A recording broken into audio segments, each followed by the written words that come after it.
we're just getting started. I know that you want it, baby, just get on it, ready to go. We know how to party, pull out the Bacardi, feel it in my body, put on a show. Yeah, let's go. Nah, we ain't never gonna slow down. All the girls looking hot like a hoe down. Everybody going off in my hometown, ready for a showdown. Keep it on the low now. We about to pop off like a bottle. Everybody knows that we're going full throttle. Drinking alcohol, yeah, straight from the nozzle. End of the night, end up horizontal. They know they want something more. They know they want something more. They've never heard us before. They've never heard us before. A sound that's hard to ignore. A sound that's hard to ignore. It's time to even the score. We party like we made it, we party like we made it. Rock and roll and the late, rock and roll and the late. Getting hella crazy, getting hella crazy. Party like we made it, party like we.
America has a new hero, and she kicks butt. Join American Bliss in her exciting first issue, as she finds her way as the new champion of freedom.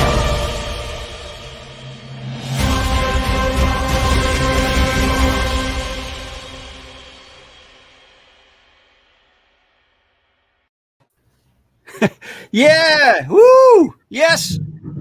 Yes, there we are. There we are. We made it, guys. We made it. Yes, we are funded, 100% funded. Fuck yeah. Nice. Congratulations, Dave. Oh, thank you, Craig. Oh, man. Thank you for joining us, by the way. That's great. That's awesome. Oh, hello, Craig. Hello, Eric. Hi, Dave. How are you guys? Oh, good. Woo! All right. Oh, wow. So many people already with us in the chat here. Guys, the link to the StreamYard is pinned in the chat. Just join us if you want to join us, if you want to party. I have nothing planned. Just this was just, well, we need to do something. You know, we funded today. So, yeah, we can't skip that. It's Absolutely. Yeah, it's a milestone. Milestone, man. And I saw Past Master Dan was here. Hello, Past Master Dan. Hello, Mo Biggs. Congratulations, Dave. And you did it on hard mode with Ogden out there promoting the book. Just kidding, Ogden, sorta. Yeah. I think you did pretty good. You did pretty good. Amanda B. Hello, Amanda B. Welcome. Oh, yes. Am I too loud? Please tell me if I'm too loud. Okay. No. Pow! No. Hey. No? Okay. Pow, man. Pow, if you want to come on, just jump in. Okay. Cool to see you, man. And I saw Dojo. Hello, Dojo. Dojo Kun. Welcome. Says, let's get her going. I'm supposed to be working right now, but wanted to be here to help you celebrate you. Thank We you. appreciate that. Becker 54. Yes. Yes, excellent. I saw that, man. Thank you very much. Conference call. Oh, that's boring. That sounds boring, man. Edith. Woo, Edith. Yeah, Edith is here. Woo. I love Edith. And then we see. Did I say hello to Ryu yet? Hello, Ryu Hangman. Why are you always changing your name? It's just the Ryu stays the same and everything else changes constantly. But I know who you are. Area Blackness. Hello, Area. Welcome, Area. Yes, killer squid, or killer squid. Do killers ever quit? Killer squid. Congratulations, great looking book. Can't wait to check it out. Ooh, yes, it's great looking because we have Eric doing the pencil work and the ink work. Marvy. Hey, Marvy. How you doing? Hello. The Sin Killer, killing sins, joining chats, saying greetings. Hello. David Feed. Hello, David. Greetings, everyone in the chat. Oh, it's not directed towards us, but everyone in the chat. Anyway, welcome, David.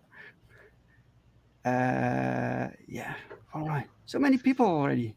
Shane O'Sullivan.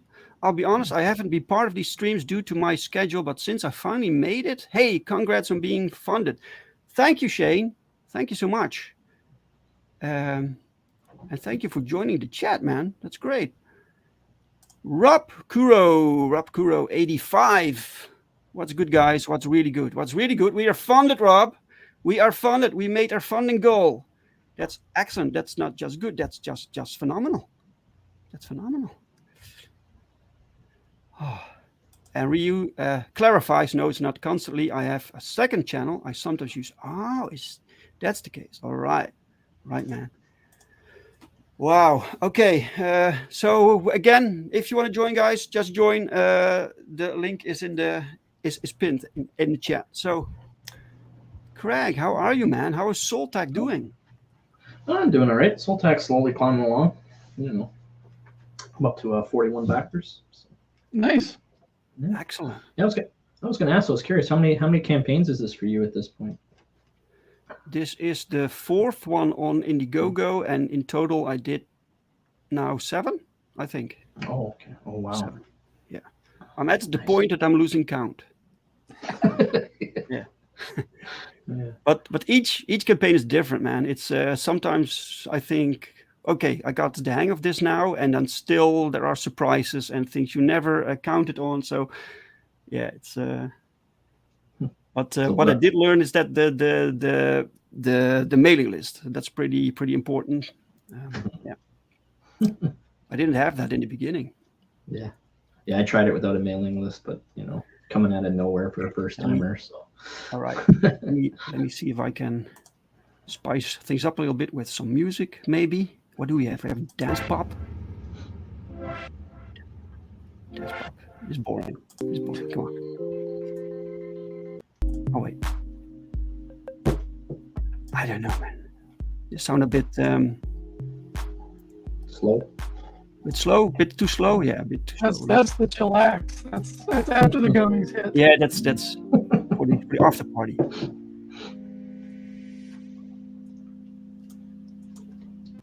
It's difficult to find something that's pretty decent. I don't care. This is fine. Guys. It's fine. And then I made a little ticker. Let me see whether little ticker. Here we go. Yes, show. American Bliss is funded. Join us and celebrate. Yes. Wow.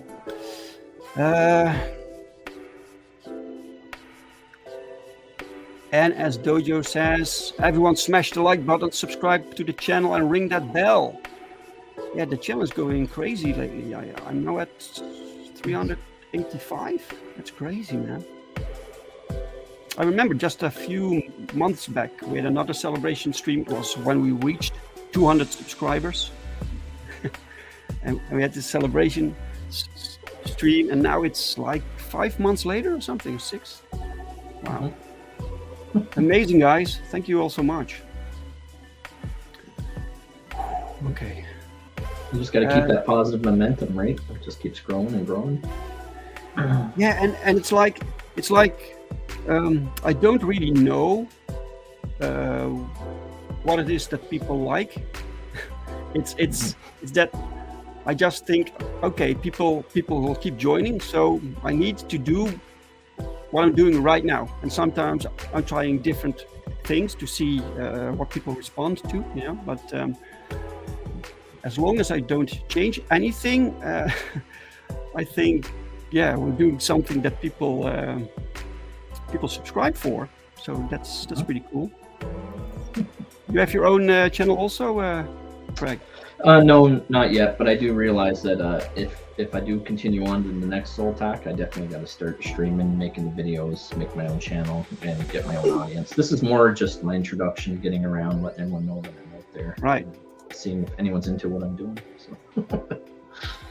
Yeah. So. Yeah, I think so many of us kind of get dragged into the streaming part, kicking and screaming. I know, Dave, it was nerve-wracking for you at first, but I'm glad you pressed on. I've been trying to reboot my whole channel, and it's like I get so hung up on production values, I just decide not to do anything. And I know that's not healthy. I'd have to actually do this, especially if I want to do Dinosaur Man. And you know, you got to build those. You got to build your platform yourself. Nobody's going to do it for you.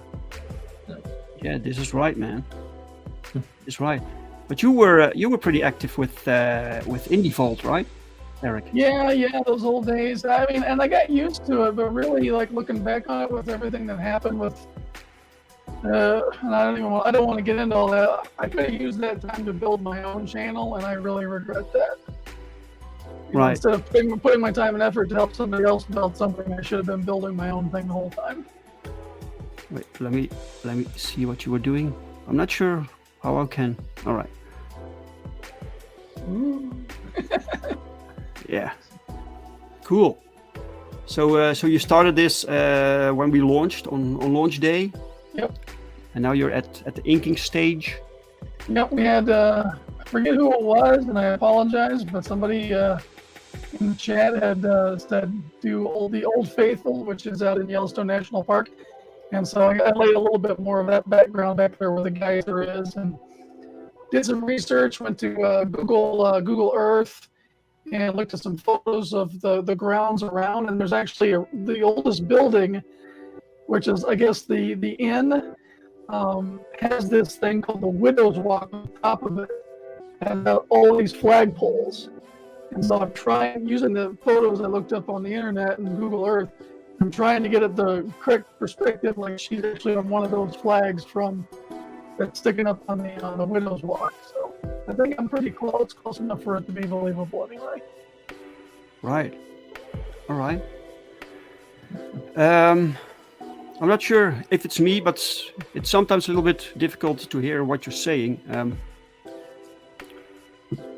Can be me. Let me see who's in there. Amanda, despite popular belief, I'm not a fan of the boobs like most others around here. Yeah, I'm sorry about that, Amanda. But you're here anyway, so I appreciate that. Yeah. Yes. Oh yeah, Projectile Reptile. We can take a look at some other campaigns also, like Soul Tack, for instance. Let me see if I can find it. Of course I can find it. I just need to type it in. So Soul Tag. That's your campaign, Craig. Yeah. Yes. I think I'm like 25 days in or something like that, so just over 3 weeks. Oh wow. Oh, we have someone in the back room. Let's bring him on. Hello, Darkside. Hello. How are you guys doing? Yeah, we're doing awesome. How are you? Well, I just got home and somebody got a notification about it, some kind of a comic book. I don't know, American Bliss or something. Never heard of it, so I'm gonna check it out. Yeah. No, I'm kidding. I've just got home, and congratulations, Dave. I'm just also cooking, because I'm very hungry. So don't mind me. I'm gonna jump out and in, but I'm here for a celebration. Yeah, man. Much appreciated. Yeah, no problem. So you hit the target, you funded, you made a lot of people happy, I guess. Yeah. People tend to congratulate me, but it's also Eric. Eric is the artist on the book, and then we have Michael, who's the writer. Michael is actually the one who initiated this campaign. Yeah. This book. Congrats, guys. You did it. Awesome. Thank you, man. Thank you so much. Hey, Amanda. How you doing? Phantasmagorical. Yeah, I'm pronouncing it correctly. Welcome. And Pau says, totally agree. Traditional inks rocks. Hey, Pau. It has its ups and downs, yeah. Pau delivered a new page today, just 1 hour ago. He delivered the latest page for Perfect 10 issue 3, and it looked amazing. Yeah.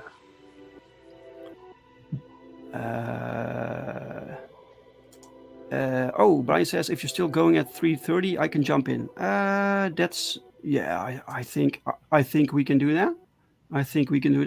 Hey, Shane says, the drawing from Hudson looks cool already. Plus, I admit I always found inking digitally to feel a bit weird myself, yet I love traditional inking.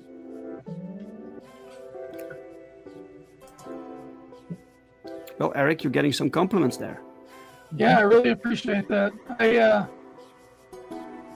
like the opportunity to do things traditionally, but I love the fact that I've been able to grow my confidence doing it digitally, especially when I got these crab claws to work with. I don't have a lot of fine motor control. So I find myself getting more anxious when I'm drawing traditionally than digitally. Oh, all right. But you are doing it, right? How are you doing? Yep. Yes, I am doing that.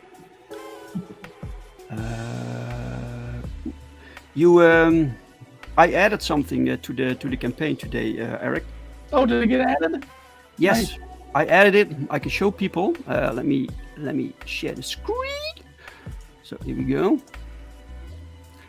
So this is our wonderful campaign. Look at this, 85 awesome backers. It should say awesome, but it doesn't say what it should say. 85 awesome backers. And what we added today. So I added something else also, by the way. So we have here the covers, right? Look, Pau, this is your awesome cover. I still need to alter the some things, but this is the cover. This is Eric's amazing cover, a throwback to Miss Marvel #1. Yeah, it's awesome, man. Now I recognize it. I was wondering. I thought, oh man, I didn't know what to was so recognizable, but I just didn't make the connection. But now that you say it, yeah. Hey, John Del Arroz. Hey, John. Welcome, sir.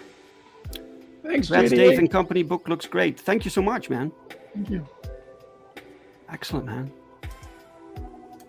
Edit, yeah, no worries, Pau. It's not to the art. It's the credits. So Federico's not yet on there, but that's all. Yeah. JDA says, Eric, you draw really beautiful women. Thank you. They're the most fun to draw. Yeah, awesome. Okay, guys. I mean, so- it's just great stuff, man. I mean, when did you get the notification? A couple hours ago, or? No, it was last night before I went to bed. It was midnight or something. I needed to go to bed, and I saw that we funded, and I was like, damn it, I wanted to celebrate, but I just can't. I needed to sleep. So Sleep is overrated. yeah. And then today there was work, so finally now we can do it. Yeah. That's amazing, man. I'm happy for you, man. I mean, this is the next one in the Genuine Comics universe. Another edition. Yes. And Michael and Eric, they added their own characters also to this. Really? To this book. Yeah, they added new villains. All right. So it's cool to see the universe grow with other people adding their own characters and institutions and stuff. That's It's great. fantastic. Yeah, I consider it a privilege to be able to design characters for the Genuine universe. I'm really looking forward to you guys meeting Divide, Conquer, and Vermilion Versage. I love the colors. That's nice. Really cool. I love the green and the yellows and the blues.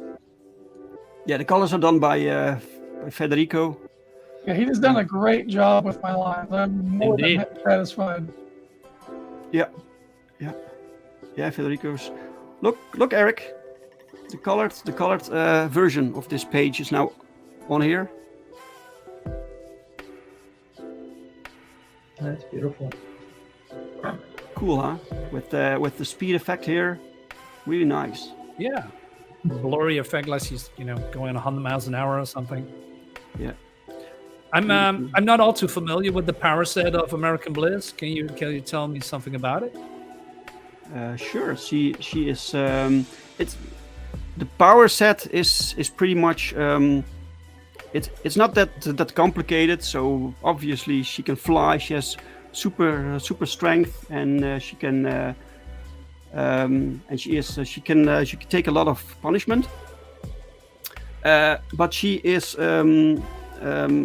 So the story is basically that her father was the greatest superhero that people knew, and she is following in his footsteps. But she is not as strong as he is. He was basically like a Superman allegory, Yeah.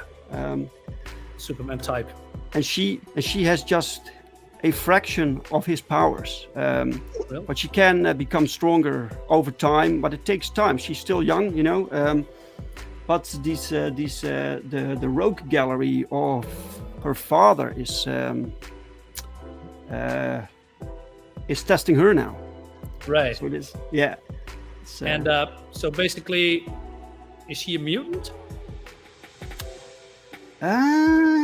Well, is it yeah. The powers that, as far as the way Odin described to me, the powers are kind of like this mystical force that gets inherited through this family line. And so when Freedom dies, his powers are supposed to be inherited to the children.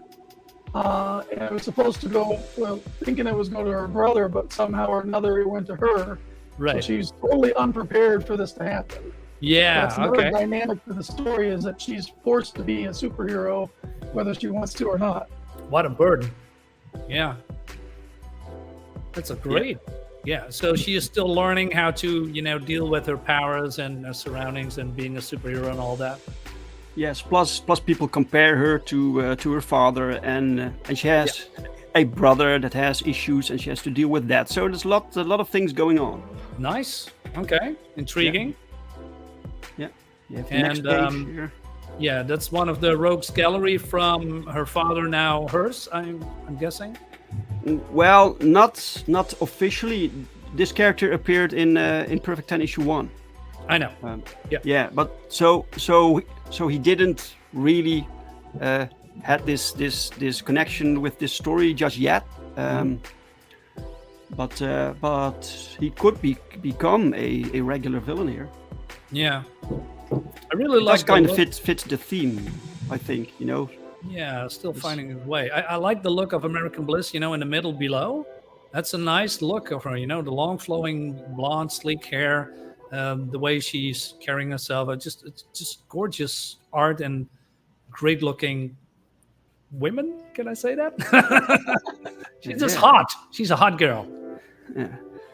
Yeah. That's what we want, man. We want. But I added this also, Eric. So here you have this new guys. So here you have the patriotic package, right? So you get both variant covers. You get the Power Trip book. Power Trip is the first book where American Bliss was featured in. It is a shorter story. It was drawn by Paul Rodericks. So now she has her own book, but it would be cool. It was cool to add the first story, because basically the short story from Power Trip takes place directly before issue 1 of this new series starts. So if you are a completist, then this is cool, you know. I added the patriotic sketch package, which is the same, but Eric will also draw you a traditional inked build sketch, right? Yep, you get your Bliss of your very own. Yes. Yes. Oh, we have someone else in the back room. Let's bring him on. Welcome. Welcome, Pops. Congratulations, my friend. Congratulations. Hey, Pops. Look at you, all nudged down there. Let me see if I can do something about it. Cool. Wait. Can I? How can I change this? Let me see if I can change the order. Yeah, just push me up where dark side is.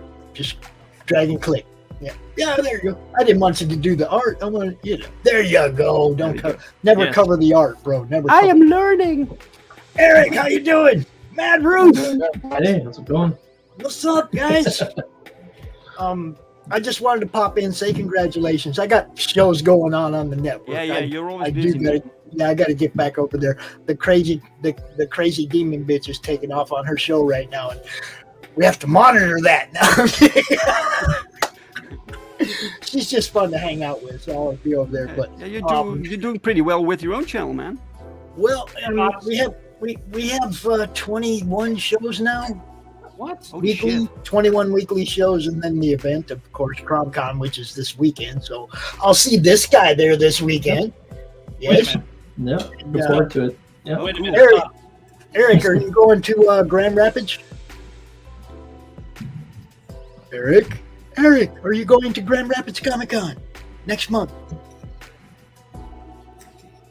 Eric, tune out. Did we lose Eric? You might have froze. Oh.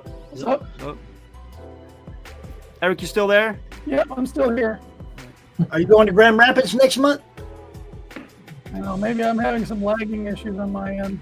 Yeah, I don't think he can hear me. Yep, I just got a warning. So, yeah, there's a lot of conventions where you are, man. Yeah, I'm going to Grand Rapids you could next be doing month. a convention every weekend if you wanted somewhere. Yeah, they're all over the place here. I'll be in Grand Rapids next month, though, November 13th, 11th through 13th. I'll be there with my sponsor, Chris from Laughing Rogue. We're just gonna crash the party. We're gonna have a good time. Yeah, Eric's internet went. Yeah. But You'll be back. I plan on being there next month. So everybody's up there in that area. Come check us out. Be having a good time. And hopefully see you guys this weekend, CromCon. CromCon, yeah. Now go back this book. Hell yeah. So, go back this book. Yeah, you mean Soltec? You have your own book also, Pops. You have your own book. You have your own book also, right? We did not reach our funding goal the first time. Oh no! I completely we missed have that, a completely different plan now. So the deadline for anybody who is doing a Crom story is January 1st. Okay, you know what? Next time you have when you relaunch, you come here. You come. Oh, I on will. My show. I will. And we can get you some more backers. Yeah, I will definitely. And we got big things coming, guys. Just hang with me for about 4 months, and you're not gonna believe what happens. Not just with our network, but with everything that we got. A lot of stuff going on. We really do. A road show. We're getting in the RV and going to a Con a Month next year. Con a Month live, taking the madness to the show, doing a show at the show like we did at Savannah Comic Con a couple months ago. So, we got some big plans for next year, and everything's falling together perfectly. My diabolical plan is coming. Yeah. So, hang in there with us. You're going to like what we do, I promise. All right. We will, man. We will. You guys have a Dr. good day. Rhino is in the chat, by the way. Yeah, I'm nothing but a grifter in the front.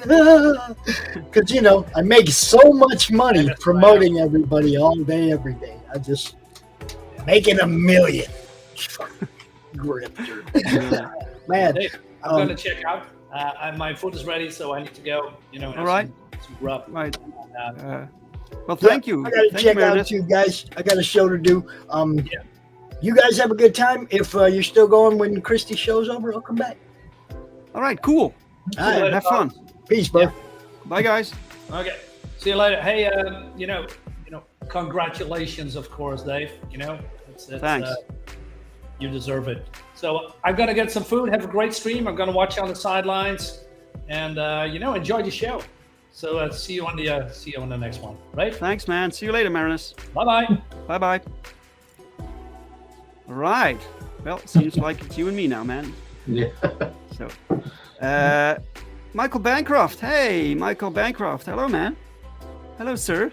The first time Michael Bancroft in the chat. Excellent. Nice. And Roland. Roland is here. Hello, Roland. Guys, the link to the StreamYard is in the chat. It's pinned in the chat. If you want to join, if you want to celebrate with us, you're more than welcome. Yeah, and I was about to show people soul tag, so I'm going to stop sharing this for a moment. I'm going to bring on someone who's in the back room. So, are you ready? Are you ready, person in the back room? Yes, ready. Okay, here we go. Roland. Hey guys. Hello, Roland. Hello. Dave, congratulations, dude. It's astonishing. It's amazing. You deserve it. The creators of the comic deserve it. It's such a beautiful art. I don't know yet about the story, of course, but I'm hell confident it will work. It has all the general comics quality on it. I can feel it. Congratulations. And I have something to confess. I have yet to back it. So I'm going to do that today again. I want to back all your stuff live, Oh yeah, that's right. You did it last time also. You did live also last time. We can check it up later. This little mini. Now, right? Yeah, this little mini event. Yeah. Cool. Hey, Matt, Ruth. Hi. Hi, how's it going? I'm doing fine. So I missed some nice party guests just yet. Yeah, Hey, people Dr. are dropping in and dropping out. It's just everyone is welcome to celebrate with us because it's a little milestone. Dr. Rhino is happy to see you. Yeah, and Eric is back. Maybe let's try. Eric. Eric, hi. Okay, let's give Eric a little moment while I look for soul tag. I have it right here, so let's bring this up. Let's present soul tag for a moment. Because when you join us, you can promote your book, right? That's how it works. Oh, look at this awesome book. And we have someone else in the back room. It's green room. How do you call it? Waiting room. Waiting room. Yeah. Right. Let's bring him on. Welcome, Michael Bancroft. Nice. Hello. Hey. It's called Purgatory. Hello. Oh, Purgatory, right? Yeah. Oh, welcome, Michael. I just woke up, so apologies if I'm a little foggy. We will be a bit quieter then. No, it's fine. It's fine. I come on to congratulate you. Thank you, man. Looking book. And I don't know. Do you normally stream at this time? I don't. This is the first time I've ever caught. I stream at this time on Saturdays often and on Sundays, but usually never during the weekdays. they're the days I sleep in. That's why I probably miss them. Right. Yes. Oh man, thank you so much for joining us, man. No, I'm happy to be here to celebrate your triumph. Yeah, and of course Eric the artist. So people often congratulate me, but it's basically it's Michael's project. He was the one who initiated this book. He wanted to write this series, and then Eric Hudson, the artist, he did a wonderful job with the art. So yeah, these are the guys behind this book. So Eric is penciling, inking, and coloring. Does the whole art? No, he does the art and the inks, and the colors are done by Federico Siok. Let me see what Eric is doing right now. Can you hear us, Eric? Eric has some connection issues. He's in the zone. Yeah. Yeah, he's in the zone. I wanted to say, yeah. It's like some connection issues. Sorry, I seem to be having connection issues. Yeah. But right now he's working on a pin-up that he wanted to do whenever we reached 250 signups, and we went over that, and everyone who backs will get this print. Nice. Yep. Very cool. I'm definitely going to back now. Michael, did you ever see Soul Tack? Yeah, we're having the Mad Ruth Man. Yep. In what's it? 2 days. Yep. Yes, it's Friday. Yep. And it'll be really chilled because it's already funded, I believe. So yep. You just hang out and enjoy the spoils of war. It's really good looking book, man. It's yeah. Great. You know what we could talk about? We could talk about how you was saying, is I was watching a stream the other day where you're talking about how you would 100% focus on the creation of the book and not really paying attention to the marketing. I've done that as well years ago with my webcomic. Okay. And that could be an interesting discussion. Yes. And there's so many people who do that as well. It's definitely a life lesson learned for sure. Yeah. Yeah, and in my experience, sometimes you can just produce shit, but if your marketing is amazing, you sell it more than if you have like quality stuff and you don't market it at all. Yeah, amazing. that's the it depends on how you look at it. Some might say it's a sad reality, but yeah, comics, huh? Well, yeah, I think it'll break your heart. With all art, I think it's with all art, basically. If you also work for a publisher, sometimes they just look what your fee is, what's below the line, and they don't care a lot about the quality of the art. Sometimes it's if your price is just too high, let's skip you, go to the next artist, and sometimes they just don't care. We're not looking for your specific style. No, we just want you to be cheap. Yeah, well, then they're at the wrong address at my here at me.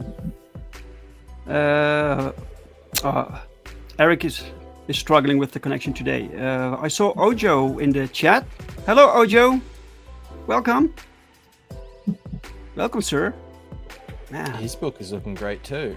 So many great books coming out. Yeah, this is fantastic. So Craig, yes. What is this about for people who are watching now who never heard of this? What is this about? So basically, from a fly on the wall, 6,000 years into the future, I took everything that I know about human history and moved it forward because I believe everything repeats itself. So it's a really gritty sci-fi tale that takes place in our solar system. It involves a bounty hunter who'll basically do anything for money.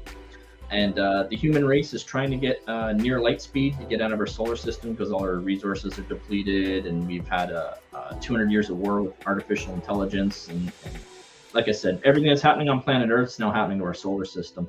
So basically, something keeps happening to all these NLS ships that keep trying to leave the solar system. Like they run into catastrophic failure. So they hire the bounty hunter to hunt down Misha Atsu. She's a Neo Samurai who's in charge of the project. So it goes through his journey and his introduction, how he gets bribed into doing that. He then tries to hunt her down, and they have their altercation, and then the story begins to unravel, and they all begin to realize that they're unwitting pawns in a much greater conspiracy involving artificial intelligence, the solar system, and then ultimately the galaxy itself. Excellent, man. Yeah. Fantastic. So Sorry, detailed. I was fiddling with the screen for a minute there. Yeah, I'm mesmerized Sounds by great. art. Look at that spaceship. Wow. Yeah. Thank you so much. Yeah, it's a great page.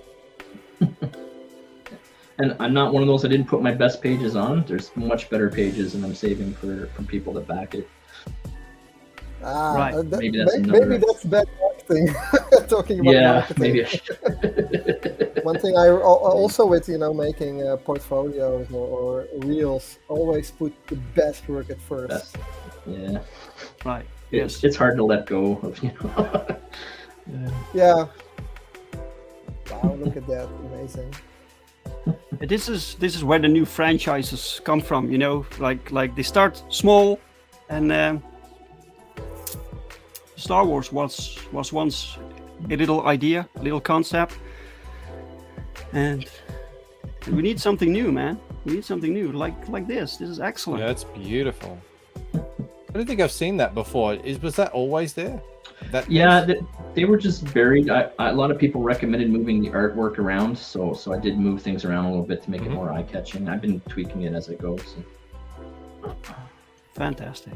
Yeah. Yeah.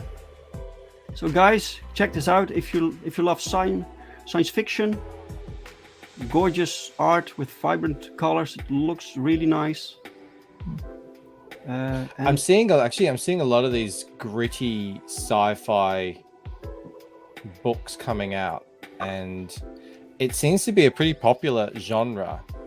It doesn't get much they don't really do it that often in film and TV anymore. I wonder if it's because it's so expensive to make something look properly lived in. Even when they try and do it on Star Wars, it still looks these days, the Star Wars TV shows, they still look I don't know, really manufactured. There's something about them. I think they're basically using the resort now, and just using the resort for the background instead of making elaborate sets. Yeah, it doesn't look real, huh? It doesn't look like it has to look lived in and weird and a little bit alien. But you can do whatever you want. Series, I think the new Ender series is kind of exception on that, because they did use real sets, and it's really down to earth and low key on light and such. And I think the Expand series helped a lot with these gritty science fiction, realistic science fiction genre blooming up. Black Matter and the Expanse especially, Welcome, Dr. Rhino. Dr. Rhino, hey man. Finally on the show, huh? Only took me, yes, what, you are. 2 years? You are live right now.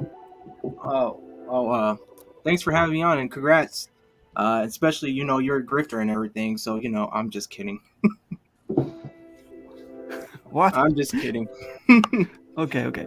But seriously though, congrats. I'm looking forward to actually backing this. So as soon as I get paid, that's gonna be the first thing I'm gonna put my money towards. I really love her design. Loving it. Oh, thank you. Let's bring this up again. Yeah, man. Really happy with this. So yeah. Oh man. It's so American. I don't know. It's not created by any Americans. It's drawn. I think who did the costume design originally? Was it Poe, or did you do it? No, it was me. Wow. That was me. Yeah. Wow. Like I said earlier in another stream, sometimes these costumes, they look deceptively simple. You see them and you're like, yeah, that makes sense. That the costume looks like this. But in the beginning, you have nothing, and you have to actually find the costume. And sometimes it takes many many tries. They start far too complicated, and then you take things away, and it becomes simpler. Personally, I love the simple costumes.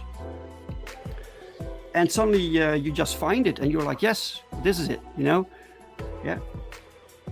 And then people like Eric and like Pau, they take it to the next level, you know, because I have the simple sketch, but they understand exactly what I want, and then you get stuff like this, man. It's just phenomenal. I want to get that flag. I'm honest. I want to get that flag. I'm going to hang it up high, and I'm going to salute it every day. I'm really in doubt. I still need to back, and I'm really in doubt if I should just back the 2 covers with the flag or just the 2 covers. I don't know what the quality of the flag will be, but it looks amazing. And I don't know if I would ever put it up here in my room, but right. It just looks beautiful. I just want to have it. It's that simple. By the way, you can add anything to your order. So if you have this perk, anything you want, any combo, just add it on. If you want the flag to another, add it to another perk. It's all possible. So yeah. Yeah, I was checking out the perks as well at the checkout. But what's this tip for Indiegogo, man? Yeah, that's terrible. Look, I rather want you to give you a tip and Michael and Eric. I want to give you a tip. I know it completely sucks, man. I can't get rid of it. I contacted Indiegogo support about it. They have this new feature where you at the checkout, they have this tipping feature, and if you do nothing with it, they will take a percentage of your they will add a percentage of your backing amount as a tip to themselves. So you have to put it to 0 before you check out, and many people don't know that. So it's deceptive because it says there's no tip selection. You've got to tick other amount and then put it to 0. There's a guy in our community who actually wrote a little extension for Mozilla and Chrome, which I think works on Edge and another browser, I don't know, and then you just turn it on and it automatically goes to 0, so you don't have to worry about it ever again. So that was helpful. But yeah, people were saying you could petition Indiegogo to take it down, but I haven't heard of anyone be successful with that. I think it's sort of a permanent feature now, which is a shame. Yeah, they start with the $5 thing, not even with the cheapest free one. Yeah. Well, yeah, you said it's $5. There's some people have really big perks like original art, or you have a big subscription box or something. So my friend Camel has a $250 big subscription box perk on his campaign, and he had multiple people refund because they were getting stung for $60 in Indiegogo tips.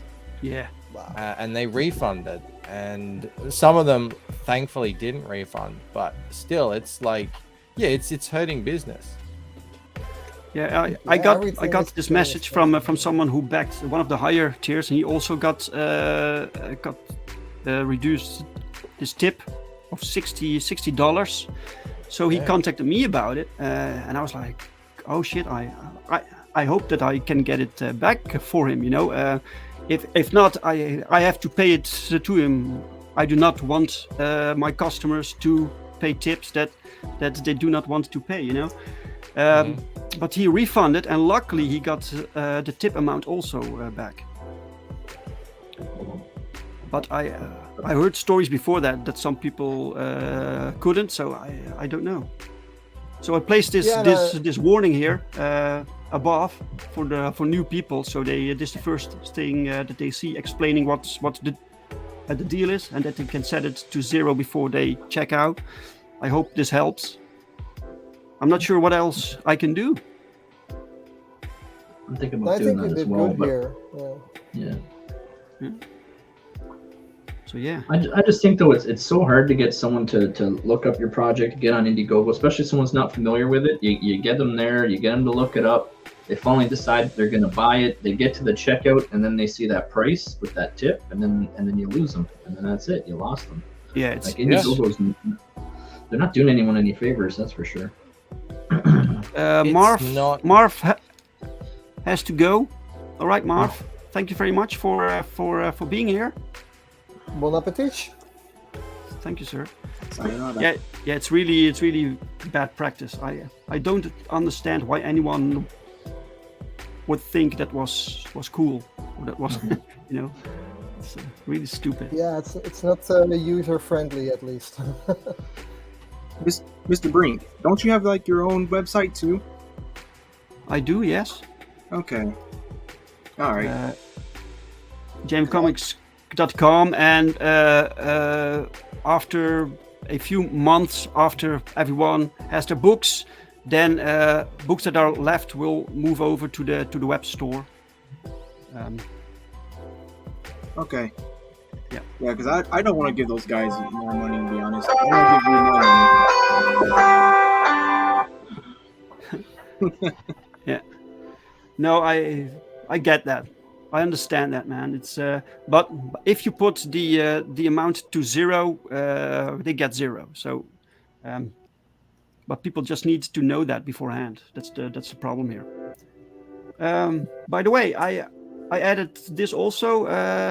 I think 2 days ago. This is a new perk where you can get original sequential pages from Pow. That Pow drew for the short story. Was the first American Bliss story. It was a short story in the anthology book Power Trip.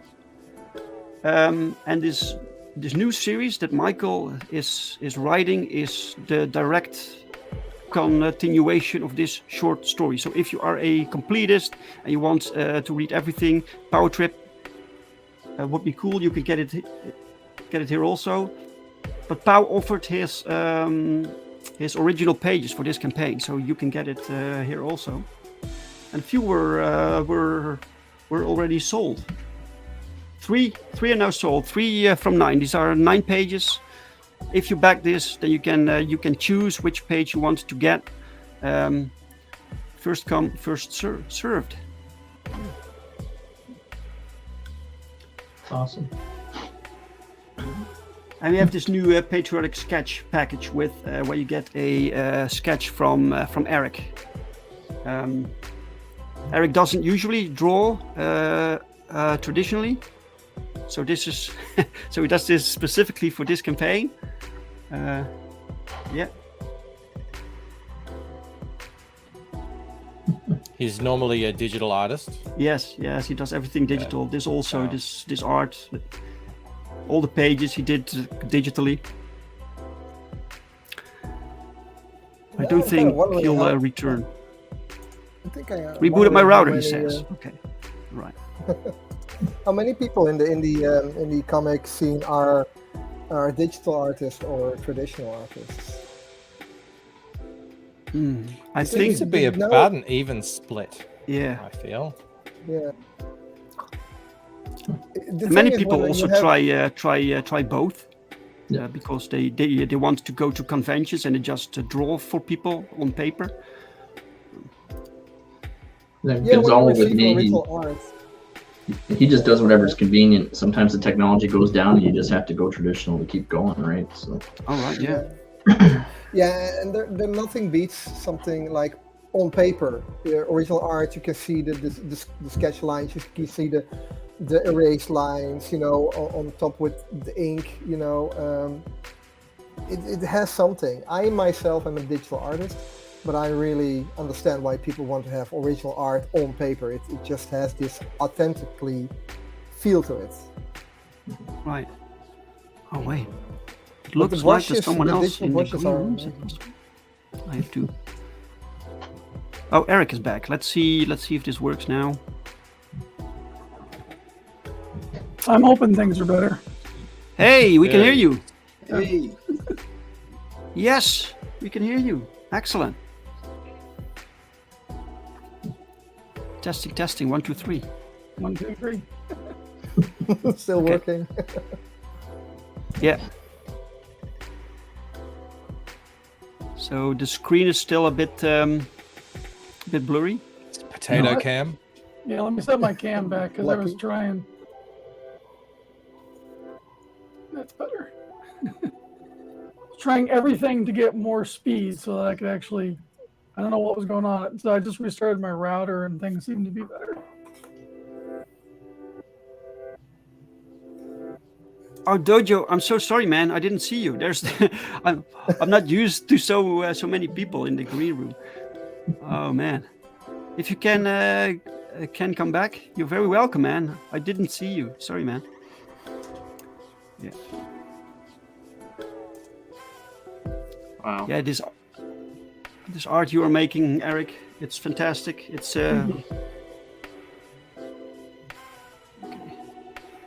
What I always love about your campaigns, Dave, is you just don't put not only the artwork or the art or the books itself, but also extra perks. And during the campaign, you always add little things to it, unannounced. Like the collectible cards or some print somebody's making because of the celebration thing. I always love that. well, thank you. Always little surprises within after you back already. Yeah. Well, people just tell me what they would like, and Dojo's here. Dojo? Hey, now I am. How you doing, guys? Hey, Dojo. Right. So, Hey, Dave, I Dojo. wanted to ask you. You were saying that the writer on this one was Michael Oden, and we were talking at one point about having someone other than yourself write for your universe. How does that feel to not just reach out and ask someone to write, but for someone to reach out to you and ask, "Hey, I'd really like to write this story for your universe." How does it feel to sort of let go of those reins? Yeah, it's it's fantastic that people reach out. I like this character. Do you have a story planned? And they read the short story that I have, and they're like, "Hey, maybe we can expand this." And in the case of Michael, he was a huge Captain America fan, and he wanted to do something with that aspect of the story. So did this character spoke to him, and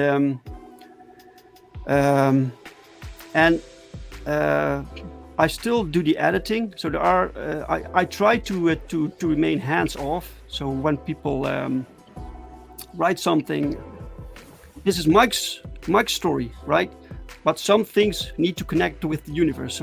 So some things I need to guide a little bit, but I try to be hands off as much as possible, and we can always make it work. So yeah.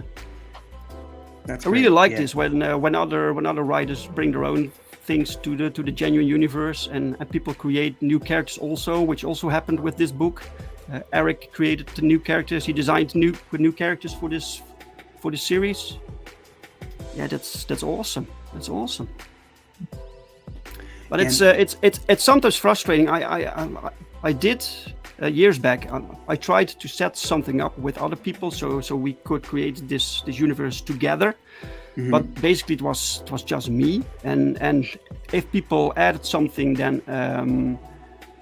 then suddenly they decided to go their own way, and it can get very complicated. So it was difficult to integrate the characters from other people into this universe in such fashion that That's you exactly could not. the next question I had for you, Dave, is Yeah. now that they've introduced some new characters into your storyline, do those characters become yours in the genuine universe, or are they just sort of a crossover and they still belong to the creator, Eric and Michael?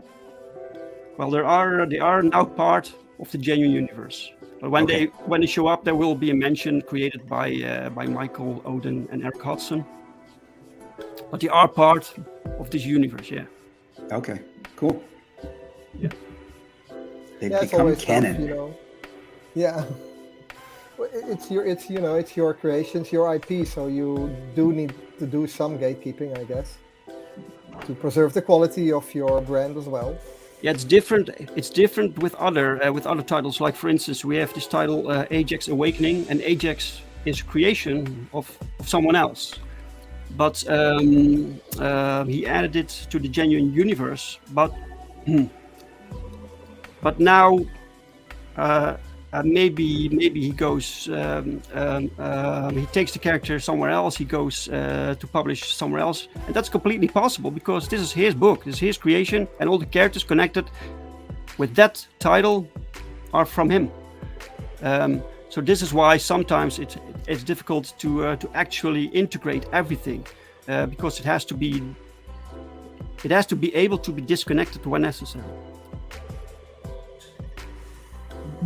Yeah, I guess per creator who you collaborate with, you set a different set of rules or you make different arrangements, right? Yeah. Sometimes it's a different arrangement. This is true. So basically, if someone creates a character that is part of the story that has to do with my story, so my character, then they become part of this universe. Then they're basically mine to use. And when someone has their own title, these characters can have cameos, but they can take their books anywhere.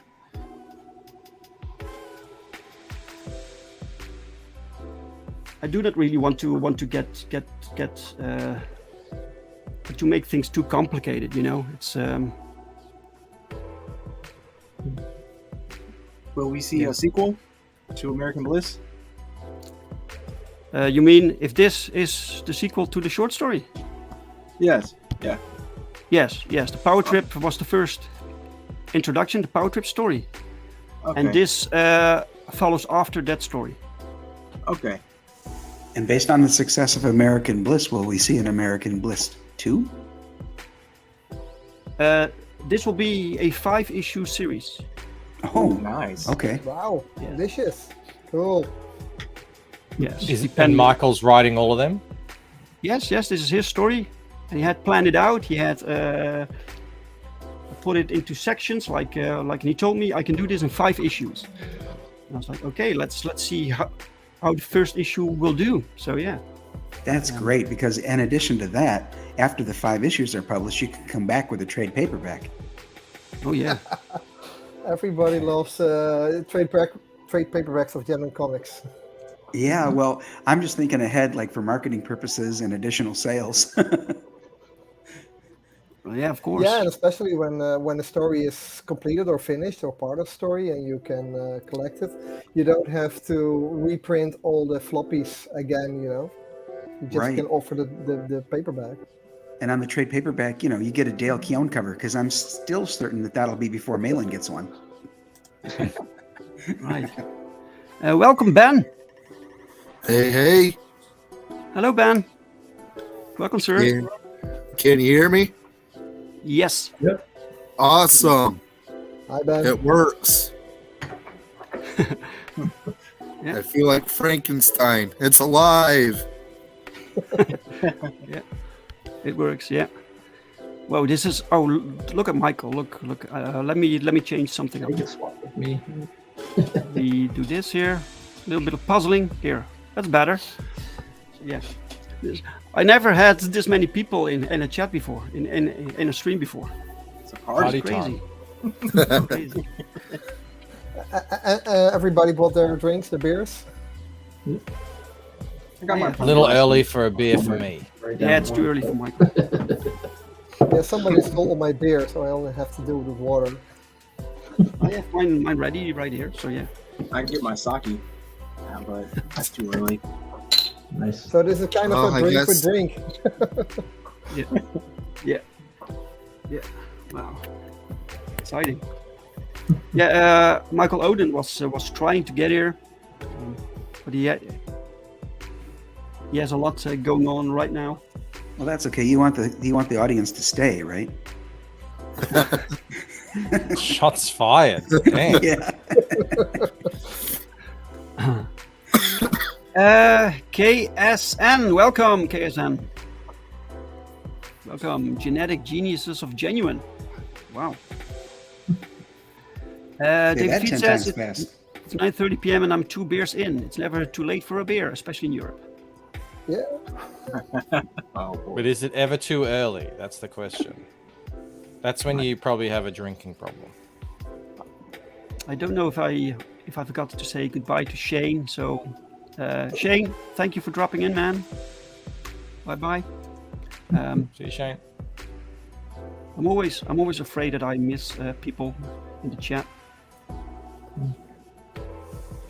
I don't know if I call it a drinking problem. I'm just paranoid I get too drunk too fast and then I get blackout drunk. Really? That's when the regrettable decisions are made. Yes. But you don't care because you don't remember, so it's fine. Yeah, but then when you wake up to next to one of those regrettable decisions, you remember. Been there, done that. It's all coming back now. Yeah. Okay, let's see how Eric is doing with his art. Eric, can you hear us? I can hear you fine, but everybody keeps cutting in and out. I'm still having some sort of connection issue Right. here and there, but hopefully I'm coming through clear. Yeah, we can hear you. Awesome. I love the art so far. Thank you. Yeah, this is going to be a fun piece. She's hanging out at Old Faithful, so there's a section on the inn that's called the Widow's Walk. They have a whole bunch of flags, so she's on one of those flag poles overlooking the geyser and throwing the that's bald a eagle in the flag pole. background. I was imagining that as a stripper pole. My bad. I didn't want to Mind say out of the gutter. Brian, come on. Little A, little B, you know. Cool, man. Pau says, time to go. Have an amazing stream, guys. And Dave, page 27's later coming. Awesome. Moving right Somebody's along. working. Fantastic Somebody's working art, here. pal. Very impressive. Thank you, Pau. Hojo, I brew beer as a hobby. It's only too early if it's not a stout. Michael, anything else? And you're just a Scotsman.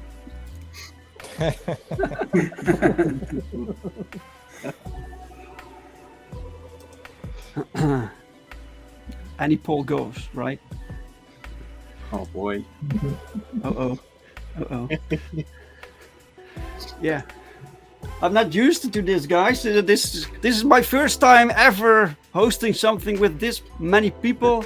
It's so cool. It's That's exciting. because you've got so much support. We really love your connected superhero universe. Your characters are awesome, and you've got some great artists along the way. So good for you, man. Here. Yeah, it really does seem to have. There was no issue at all with this campaign. It was just from the very moment it launched, people were backing non-stop. So Yeah, indeed. things are really on the up and up for the genuine universe. And you had some exciting days also, Brian, with your campaign. Well, yeah, it was touch and go there for a while. I funded with 6 hours remaining, so That was insane. You just want to make it exciting. in under the wire. Yeah, you're right, Michael. It was sort of nerve-wracking there toward the end. Now that it's funded, I've gotten some more backers while it's been in demand, so I'm super excited about that. I'd like to obviously get this into as many hands as possible because it continues my connected superhero universe. Dojo Kun started with Siamese. This story here continues that storyline, and Siamese will be in this book as well, and then it'll go from there. I have about 10 more scripts prepared. I'm going to have to do some tweaking, obviously, as the time goes by, but the plan is to continue this. It may not be Projectile Reptile 2, but these characters will continue. Okay. Right. This is the cool thing about this little network that we have, man. People really step up their game to get people over this goal. It's Everyone kind wants of this book to feel- happen. They want to see you succeed, man. Yeah. Yeah, I don't know if he's still in the chat, but I was on JDA's channel, and he actually held an off schedule, like an additional stream, just for the sake of helping me get more backers. And in fact, there was 11 people who backed while I was on his show. So if you're out there, John, again, thank you so much for that assistance. Wow, The that's support is crazy. incredible. That's amazing. Yeah. It's the thing, isn't it? That people don't want to back a book if they're worried it might not fund, but then that can make it hard to actually get funded. So You're absolutely it right. can It's be like a catch catch-22 or a but once it self-fulfilling becomes prophecy. clear that it will fund, the dam can kind of break. Yes. And people who are on the fence will finally jump on board. It's Yeah, so kind of, for you all know, of you the- watching, if you were on the fence, this is now funded. It's in demand. You will get your book. Yeah. Chris Fisk. Hey, welcome, Chris Fisk. Thank you for being here. And we have, we have Jonas Olsen. Welcome, Jonas. Welcome. Jonas. Hey, guys. Well, hell. Crazy Mad is here too. So Crazy there's a lot of Mads. very talented artists in your chat and on the panel. Yes. Crazy Matt, welcome. Oh man, so many people are showing up. It's incredible, guys. Thank you all so much. Thank you. Yeah, look at this. I ordered this one, this cover, for obvious reasons. It's so inspiring when creators, you know, they have these ideas and they have the story building and they have so many things that they can't put in one book, and they want to have their book succeed, of course, and they want to create follow-ups. Is it also a bit dangerous creating a world of characters where you can lose yourself and you would think, I will fix that in a sequel, or you know, I want to put as much stuff in my book, but you will lose focus? Is that like a thing you guys struggle with creating things for like these independent crowdfundings? Yeah, one of the things, like I mentioned, Roland, is that I have all those scripts written, and I have to remember, as this one comes out, that the people who are getting this have not seen all of those storylines yet. So it's hard to keep in mind that some of the stuff that I know, in quotes here, have already happened, haven't really. You know what I mean? Right. Yeah, exactly. Yeah, that's when, for a story like mine, that's why it's good to have an second person. I've got Joe as an editor to remind me. You know, you might know this, but the readers don't know this yet, so you got to keep that in mind. Exactly right. Yep. Yeah, my editor Yeah. Steve, he pointed that out to me a couple of times, and he also talked about the voices of the characters. So it's incredibly important, I think, to have an editor. I resisted it for a while, but I finally gave in. Yeah, me too. Right, yes. Fantastic, Brian. Maybe there are people watching right now who don't know anything about this. Maybe you can give us a small rundown. Yeah, I'll make it real quick. So the projectile reptile starts out as a infamous gunslinger in the old American West. He just rides into town. He's on a mission, but it's not even revealed yet when things start to go awry for him. And he's just there. He hasn't committed any crimes, caused any trouble, but trouble finds him. And one of the things that finds him is a powerful druid. And a mistake is made, a spell is cast, and he becomes this hulking, four-armed projectile reptile. Their conflict continues, and he's again mistakenly sent forward through time to modern-day Los Angeles, where he meets some superheroes, of course runs afoul of some supervillains, and really has to find his way, not only with his new form, having four arms now and being reptilian, but also now he's in a world that, although he's still in the West, it's completely foreign to him. So, he's going to be a fish out of water for a while. He's got to decide who his true allies are and who aren't. And again, it ties into the superhero universe. So there'll be people like Siamese and Deanna Hemmer of the Angels who will help him with all of that. Right. Such an original concept is really cool. Thank you. Yeah, cool. So cover A, real quick, is Caius, who is the interior artist. It's an Yeah, homage to an that's Iron Man this one, right? annual. Yes, that's that one. Thank you. Yeah. The second one is by Renzo Rodriguez. That one, Michael Bancroft, in fact, named it the Ask Grab cover. I like it. I've been going with that. And the gal on the right there is a ginger, so we're bringing the gingers back. And then the third one is the hardcover limited edition by Shelby Robertson. And on Lord Crackhead's show, Shelby revealed that this is the first hardcover he will ever had his art published on. So the fact that it's funded now means it will happen, and this will be the first one with Shelby. And this is also an homage. This is to an homage to Punisher #2 back from the 80s by Mike Zeck. Right. Cool, man. Yeah. Thanks for bringing this up, Dave. I appreciate it. A cover by Shelby Robertson. That's crazy, man. That's fantastic. That's when you know you made it, right?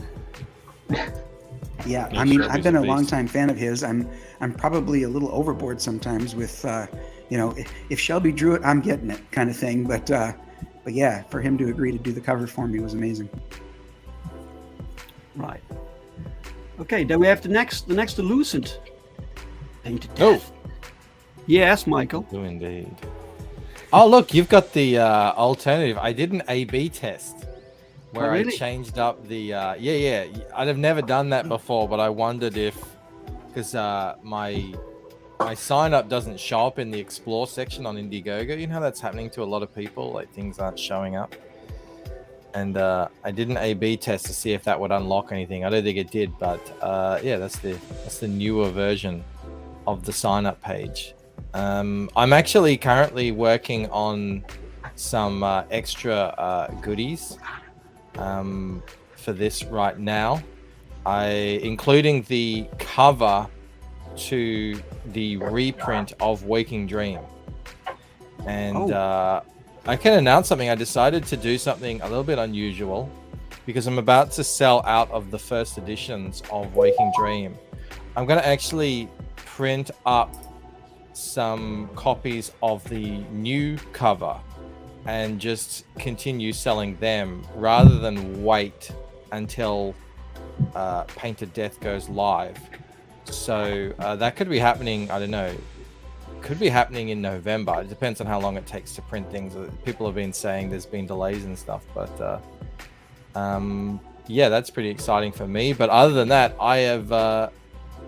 I'm probably a good 80% of the way through the art on this. I would love to get it all finished before we go live next year with it. Right. But life does tend to get in the way of things, so we'll see. Yes. But, Michael, when you say you're going to continue printing the first issue with the new cover, are you talking about the one with Ella in the library? No, that will remain a exclusive 10 print run that you'll only be able to win. It won't be available to buy. I know. Look, people love that as a cover, but to me, I think covers should have something to do with what's on the inside of the book, something at least. So I'm like, people demand it. Like said, why don't you just put that in the cover? Everyone loves that art. I get it. That I don't know. Things feel strange to me. So I'm happy to do it as a giveaway, but there's. That cover came about, that artwork came about because the story of Ella's story in the Lucent is a lot like a character like Luke Skywalker, where when he starts, he doesn't know anything about this greater world and the Jedi and everything, and just like Ella has no idea about the Lucent or anything that like her fate is going to be or anything like that. So I realized, people are going to kind of get this book and they're not going to really see her as she's going to be later on. So I just thought I would give a bit of a sneak peek of what that might look like in the future, but it's got no relation to what's actually happening in Waking Dream. So I was like, that's another. I feel like Yeah, I feel like it's a bit of a bait and switch when that happens. You know, like, oh wow, look at this cover. It's like all this cool stuff is happening, and then the book is completely different. Yeah. Lord Sandwich, hey, welcome. Hail, flavorful nights. Hello, hello. Chris says, I always appreciate interior artist covers, even if I tend to go for variant covers. It alleviates that bait and switch phenomenon that often occurs with variants. Yeah. Yeah. Great. I think we've all experienced that, where you'll see a cover that blows you away, and then you open it up, and the inside doesn't look anything like the outside. Yeah, super bummed. Yes. That was prevalent when Greg Horn was doing all those covers for She-Hulk, and the interior was woefully nowhere near as high quality. Mm-hmm. I remember years ago there was a John Wick series that came out, and the cover artist was phenomenal. The covers were so good, and I love the John Wick movies. I was in my local comic shop and I picked it up. I was like, "Whoa!" And then I flicked through it and I was like, "Oh, this isn't the same." Yeah, and, if the whole comic had looked like the covers, it would have sold like crazy. But I know how hard it is to get and good even artists if you don't on everything. Have the interior artist doing the cover, at least hire an artist that is as close as possible to the interior art. But sometimes you had a one with Spider-Man where Humberto Ramos was making the covers, and you opened the comic book and it was a completely different style. And then even if you like or don't like Ramos, it's fine. But the style was so completely different from very Ramos style, very smooth and over the top, to a very dumbed down realistic style. And I think, okay, this is just how can I say, a marketing deceivement or something? Yeah, and it's I guess it doesn't matter if it's a variant. It's like, oh, we've got this, some cool artist as a variant. But if it's the main cover, you're like, oh, okay, that's weird. I'm being deceived. Guys, I put the link to this page in the chat. If you have not signed up yet, you can sign up. Roland, you need to sign up, man. I think this is your kind of book. I'm definitely going to check it out. Yeah. You love Bancroft's artwork, so. Eric says had to dip out to deal with family stuff. The pinup will continue. All right, Eric. All right, man. Good luck with all of that. Thank you for being here.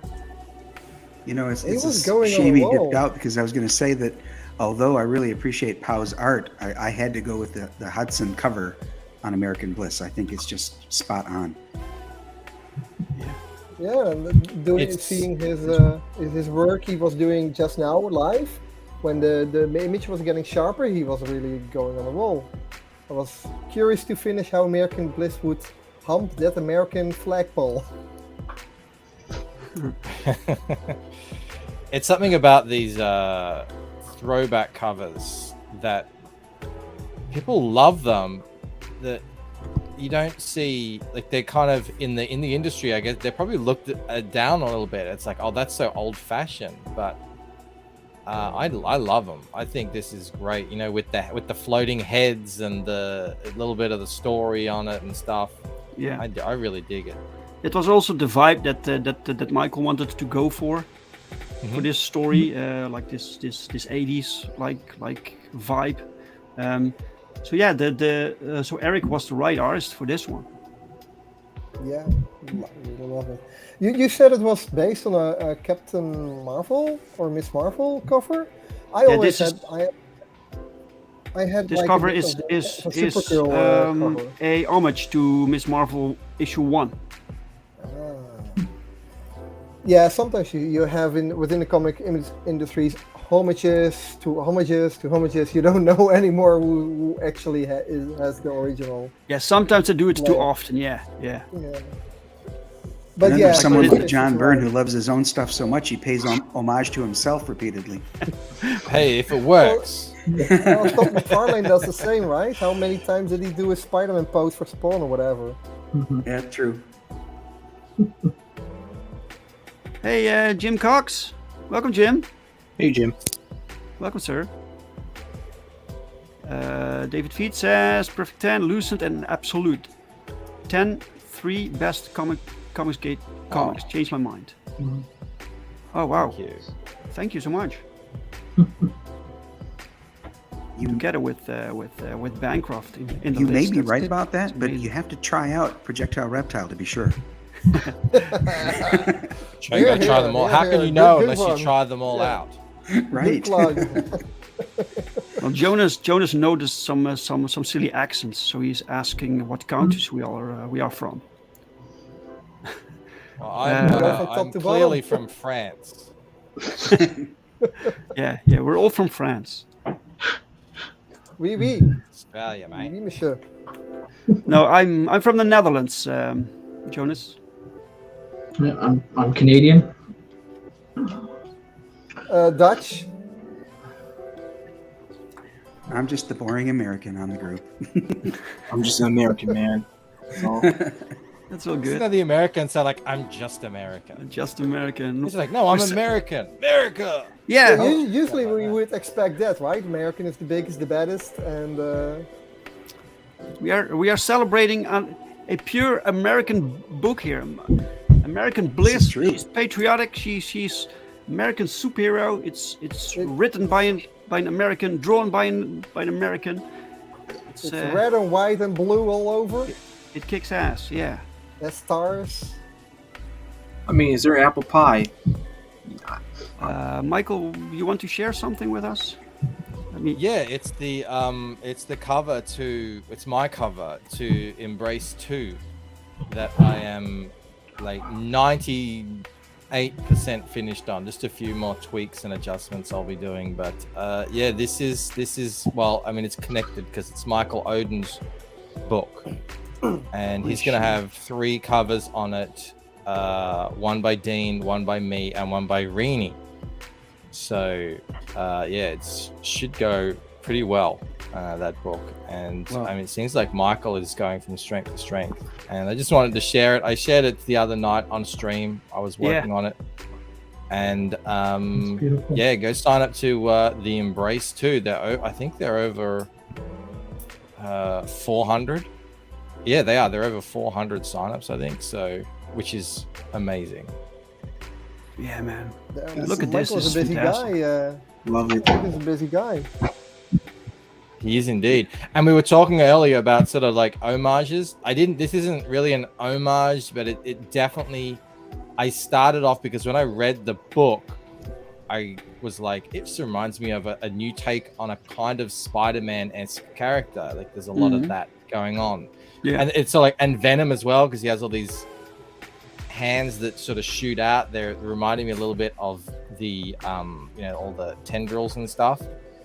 So I knew I wanted a sort of a Spider-Man-esque cover, so I actually kind of started with, you know, the Spider-Man 1, how he's sitting in the web. I wanted like a character with all this stuff around him, and then do like a pose that would look a bit like Spider-Man. But I went and made sure that no one had drawn the Embrace in a pose like this before. So first time seeing him jump like this, and yeah, I was happy. I'm really happy with how it came out.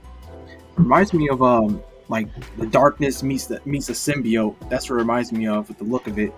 If you know what the darkness is, it looks so freaking cool.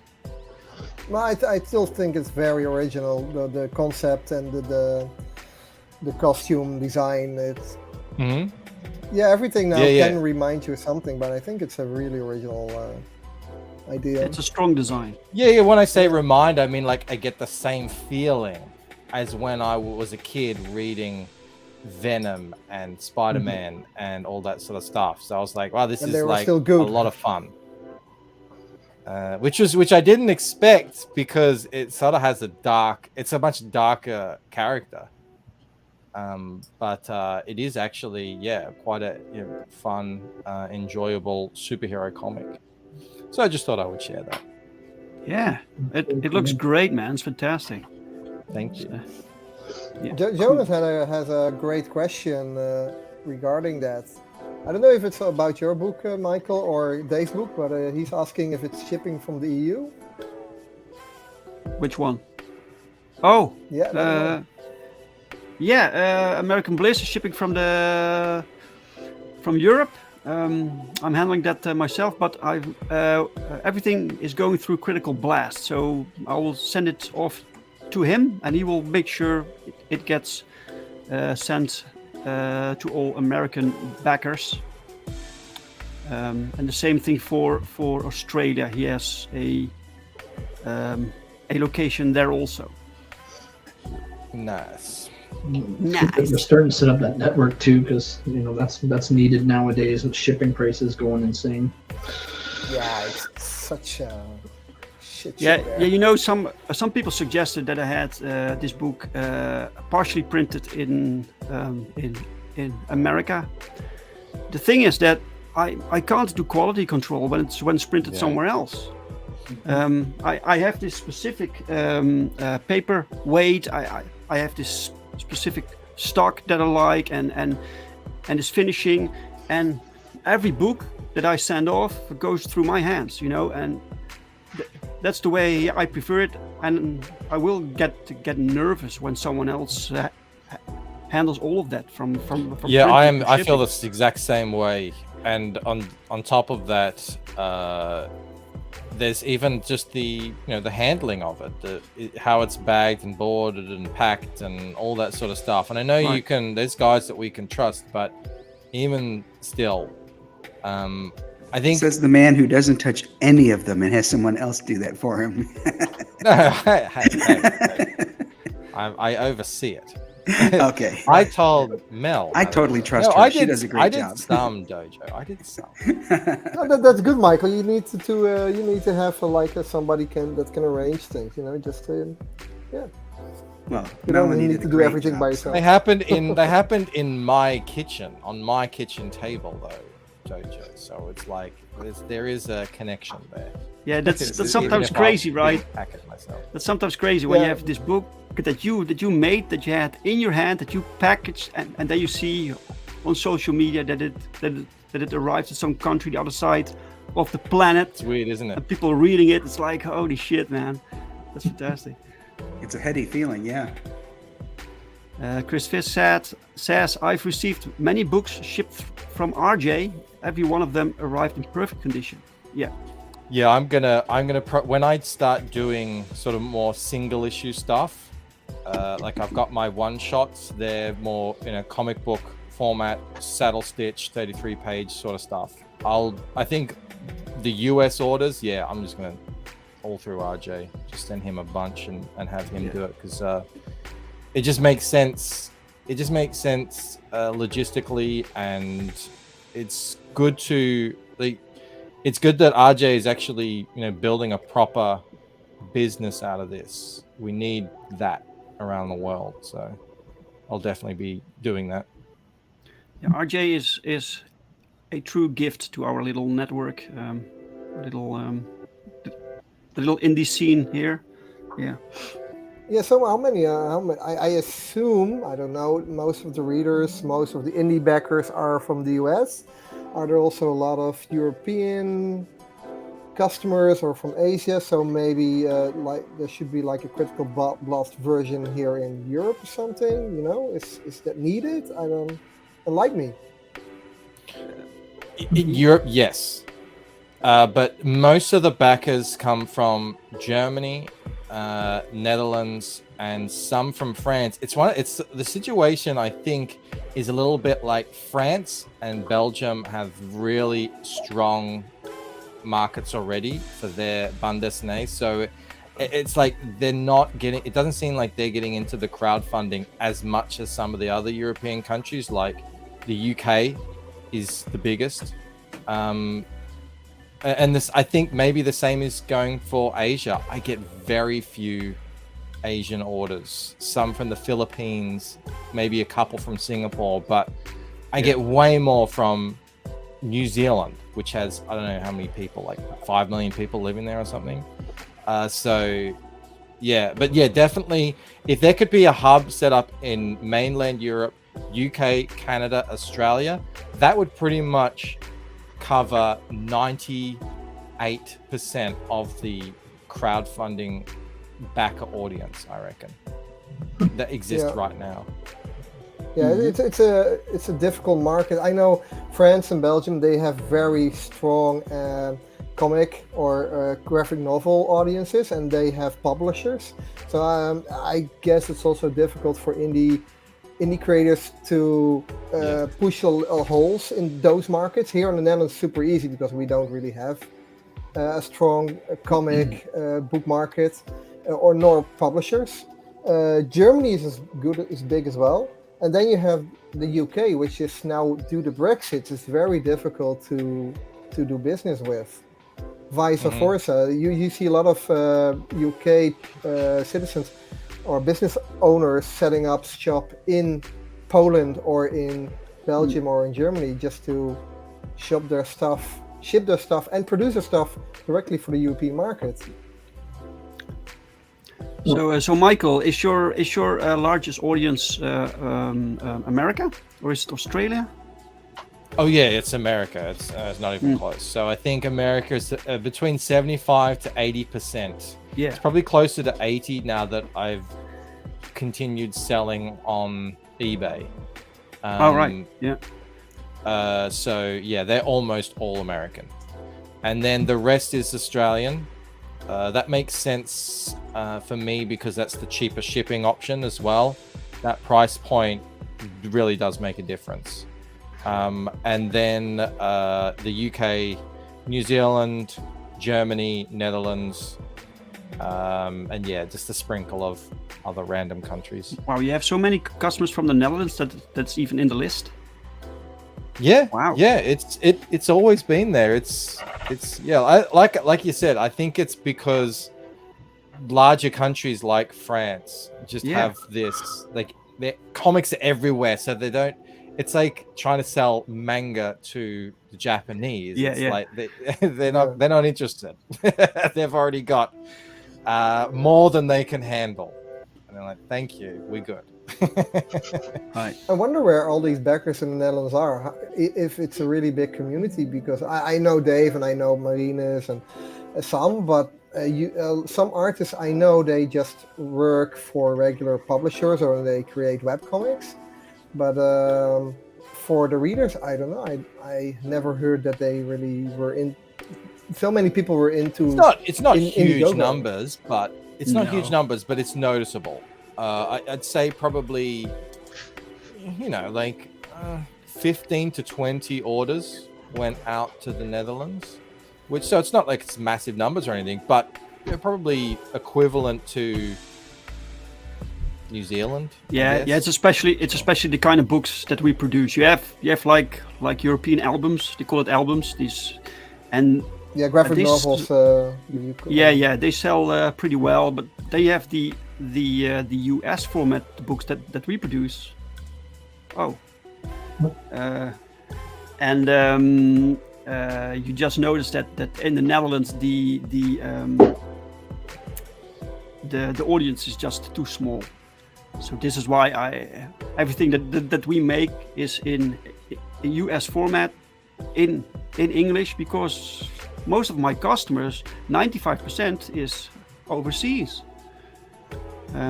So it's pointless to make. Sometimes at conventions, people ask me, "Do you have this book in Dutch?" They want to read their own language, and I'm like, "No, I'm really sorry," because it's just not worth it. The only big one we have here is what is it called? Dragon Publisher or something for comics. They translate US comics and they print it oversized. Dragon Books? Yeah. Yeah, Dragon Books. Yes. They printed like Game of Thrones, some Marvel stuff, some Star Wars stuff. Yeah, they try to give it this European flavor, right? The thing is that the market here is just too small. So making books in Dutch, it's not worth it for the small percentage of people who actually want it in their own language. It's not worth it, man. Yeah, I'm wondering. I'm going to check up on some artists I know who make comics here. Ameda Young is a very prominent and famous comic book artist here. She sells also very much overseas. How the numbers are, maybe she knows or something. Yeah, but everyone in the Netherlands speaks English better than native English speakers anyway, so it's not that much of an issue. I was in. I went to Eindhoven once because it was the furthest I could get on a. I was in Dusseldorf, and I'm like, I'm gonna go to Amsterdam. I didn't quite make it. I got to Eindhoven. So you're almost there. You're almost there. As far as I could get, and I was like, oh yeah, I can't afford, or I just didn't have the time to get any further. Anyway, it was the the middle of the night, and we were like, do we get a hotel room? And then they said it was going to cost us 400 euros to stay there, and our train leaving was at 6 a.m. We were like, I'm not spending 400 euros for a couple of hours in a hotel room. Wow, that's crazy. So we just sort of hung out in the city thing, and there were all these homeless people, but they were all, they all had master degrees, and they spoke 4 languages, and it was like, why are you guys here on the street? Like, you're smarter than our smartest people back home. What's going on here? I spent a couple weeks in Amsterdam. I don't remember much. I remember the giant chessboard, the Hard Rock Cafe, and the Heineken experience. That's about it. All right. Yes. The typical touristic. Yeah. That maybe has to do with the fact that the Netherlands is pretty small, so we live close to the borders. So when you go to the south, people speak French, and then the other side people speak German, and then English. Yeah, that's a world language. So in school we get a lot of languages to learn. Yeah, I just thought it was so cool that you could, because to me in Australia we're so isolated that I'm so far away. To even fly out of my country up north, it takes about 8 hours to just fly out and get above an ocean. So the idea that I finished school early that day in Dusseldorf at about 11 a.m. and I could hop on a train and be in another country in a few hours was crazy to me. So I just jumped on a train and had to sleep in a phone booth. But it was cool. Fun life experiences. Mel didn't think it was that fun, but Jim Cox says Bancroft judging English speakers. I know for a lot of Americans, getting out of the country, like you just said, Michael, it takes quite a while. But here in Michigan, we would frequently leave the country to go visit family over in Ontario, Canada. So going to a foreign country for us is very commonplace, as I'm sure it is for a lot of Europeans. Back before you needed ID or anything, like you used to be able to go Canada border, U.S. border with just like ID. That was it. I used to constantly cross the border just for smokes and beer because you couldn't beat the prices. But... Right. so now you need to show your passport if you want to cross the border from the U.S. to Canada. Yeah, it's ridiculous. Yeah, you either need a passport or a specific kind of license. Do they treat the Canadians as if they are Mexican now? Are they going to build a wall up north? No, but they treat everyone crossing the border as if you're suspicious. Canadian, American, doesn't matter. And now we're all tapped in online. Even if you snuck across, like the minute you used your bank card or something in a foreign country, you're not supposed to be there. The gig's up, right? So. Yep.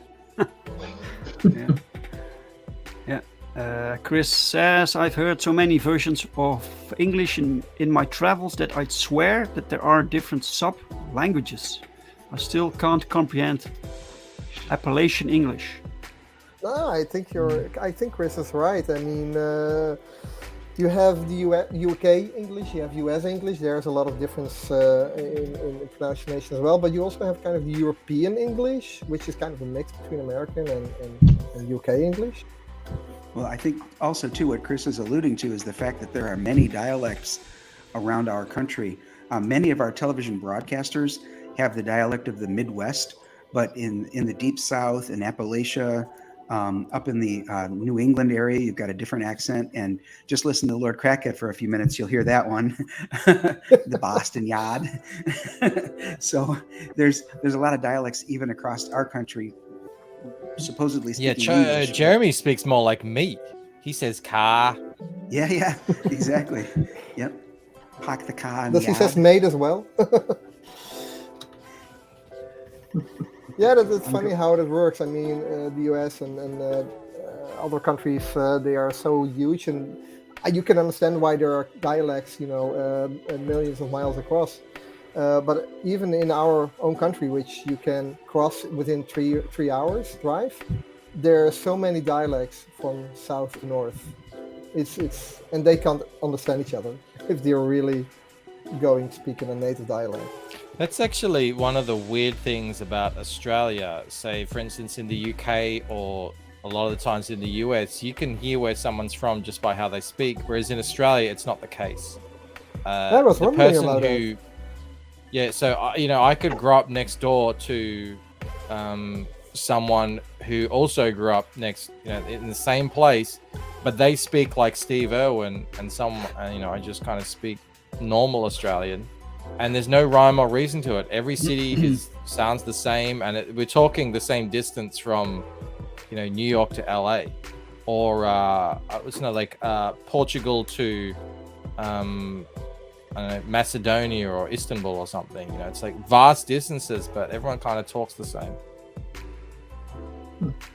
It's weird. Yeah.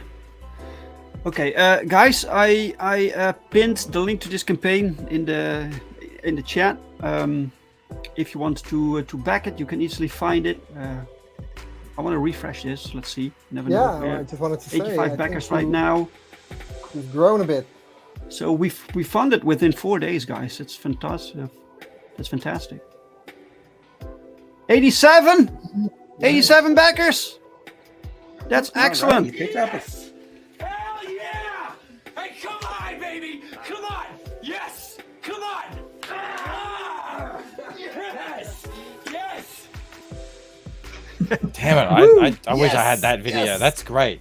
Get some high energy clips for my show.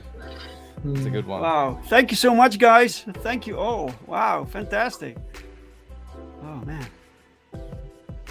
So now we need only a few more, and then Dave will reveal this trading card made by René Bergman. Oh, this is true. Yeah. Like I have these, like with 150 backers, right? I have to scroll down. 150 backers. We will unlock the first stretch goal, which is a trading card, which is drawn by René Bergman, who also did our other trading cards. Let me show you guys. Let me show you guys if I can. I can't touch myself.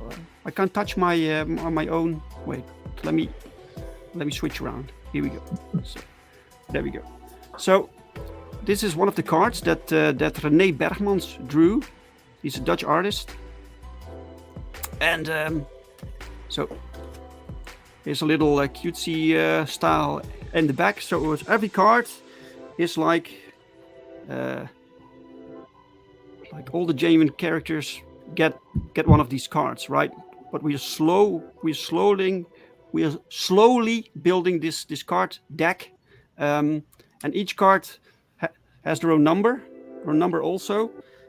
So American Bliss will get her own card, exit, and everyone will receive that once we reach 150 backers. Gotta collect them all. Expand your genuine universe. It's the same principle that I had with the previous campaign, but I had it at 100 backers, and we reached it so quickly that I was like, I need to move that up a little bit.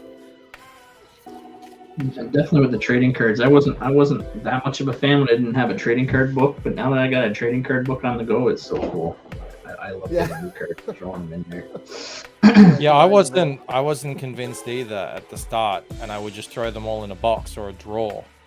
And then I started putting them into the top loaders, and now I've got a cool collection going. I love them. I can't wait for all the trading cards that I get. Yeah. Yeah, man, I'm so excited. It's too bad that that Michael and Eric can't be here today. This is basically, I feel this is basically their book. This is their project. I try to keep as much my hands off of this project. I did the editing, so I of course do the layouts, and I do the I arrange everything with the printer and I send it out to RJ. But the art, the story, it's all Eric and Michael's project. It's their party. It's their party, and they're not here. They're not here. Well, again, I know that they're largely to give credit for that, but the Genuine Universe is very cool, and I think it's great that you funded so quickly. You know, kudos to you and your team. This is an amazing book. I can't wait to get it. Thank you. I like that bad guy. He's really cool too, with that nuclear symbol in his chest. I like that. Yeah, Chernobyl. Yeah. He was part of the book of the first Perfect 10 book, and people really liked him. So, and we listen to people. So when they like him, we try to bring him back. I want that dude as a collectible figure or something. As a statue with glowing green lights in there, or That'd be pretty cool. And his head in that gas. the little smoke stuff you can turn on and comes out of the hole. That would be awesome, with the green light behind it. Pennsylvania Dutch is actually a German dialect. Is this true? Yes, that's true. Yeah, we can understand German, but Pennsylvanian Dutch is even for some Germans difficult to understand. Yeah, when they say Dutch, it's really just I think it's just a phonetic kind of twist on how they say Deutsch. Because they say Pennsylvania Deutsch like that, like it sounds like ever really weird way of speaking. It's actually quite. Far too many Americans don't understand that Deutschland is actually Germany. Yeah, right. Yeah. Well, I don't know why we gave different names to countries. I mean, like Italy, we call it Italy. It's Italia. It's not that hard to say. Why do we change it? Yeah, especially also for so many countries are used to Holland, but Holland are only 2 provinces of the Netherlands. So if you talk about Holland, it's only a little part of the Netherlands you're talking about. Yeah, that's always confused me, and I always learn it, and then I remember it for a couple of days, and then I forget it, and I always get confused because you got Netherlands, Dutch, Holland. It's like it's too much. It's there. It's that region. Yeah, when people from Amsterdam they go abroad. People ask them, where are you from? I'm from Holland. That's because Amsterdam is located in Holland, in the Netherlands. So yeah. It's like you get the same thing happening you get the same thing happening in the UK, which is Great Britain, and then you've got Wales as a country, but so is the United Kingdom, and it's like I don't know what's going on. It's just old stuff. Yeah, it's super difficult to compare. What's the Commonwealth? Which countries are part of the Commonwealth? Yeah, that's the thing. Like when the Queen died, no one came to me and said, "Oh, Bancroft, your Queen died," because they're like, it's just England. It's no, well, she's been my Queen as well ever since I was born. She's on all the money. She's the head of she's the sovereign of our country. But this is not really the same thing, because it's like something outside the world. It's the Commonwealth, whatever that means. Yeah. Right. Hey, Dean. Welcome, Dean. Congratulations, Dave. Thank you, Dean. Thank you. Yeah. Wow. Michael just showed us his cover he did for the Embrace 2. People can sign up for that, right? For the Embrace 2, right? Yep. All right, I have it here. Wait, I have I it think here. they're up. I have it ready. Wow. 440 signups they were up to the other day, which is massive. This is fantastic. Yes. Yeah, people like this character. It's well designed. It has a good story. Has an action figure.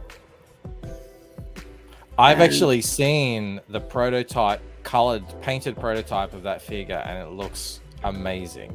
I think at this stage, it's just they'll just be selling kind of more premium sort of sample copies and stuff like that. But who knows if it continues going well and there's interest in it, they could might be able to do a good run of figures, which would be great because it the character design is so good. It's made for this sort of thing. Yes, it fits so well. Yes, it's one of the coolest superhero designs we have right now in CG. It's really like it. Jonas asked a question: how many pages is Bliss? It's total 36 pages, but the actual story is 25.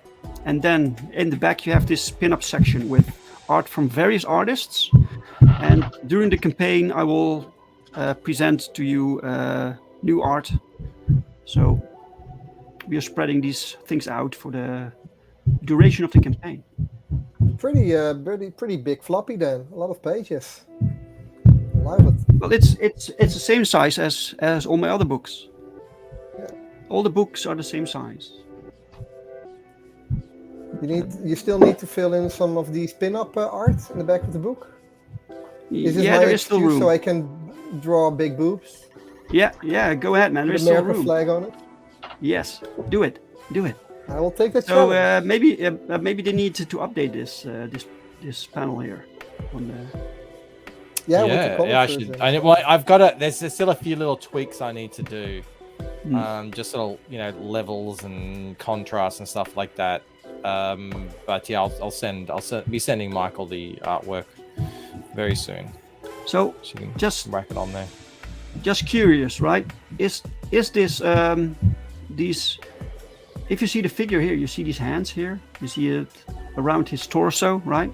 Yeah, like an embrace. Here, but I don't see it here. So maybe it's part of the power that when he uses the power that the hands release. Yeah, that's my understanding of it. So he's always got the hands that are sitting there normally, and then when he uses them, they kind of let go and jump out. But it can be as many, like hands can come off hands and stuff, and it can. I asked Michael about it. He said it's pretty much just as many as he wants. So I was like, all right, well, I'm going crazy with it then. Yes.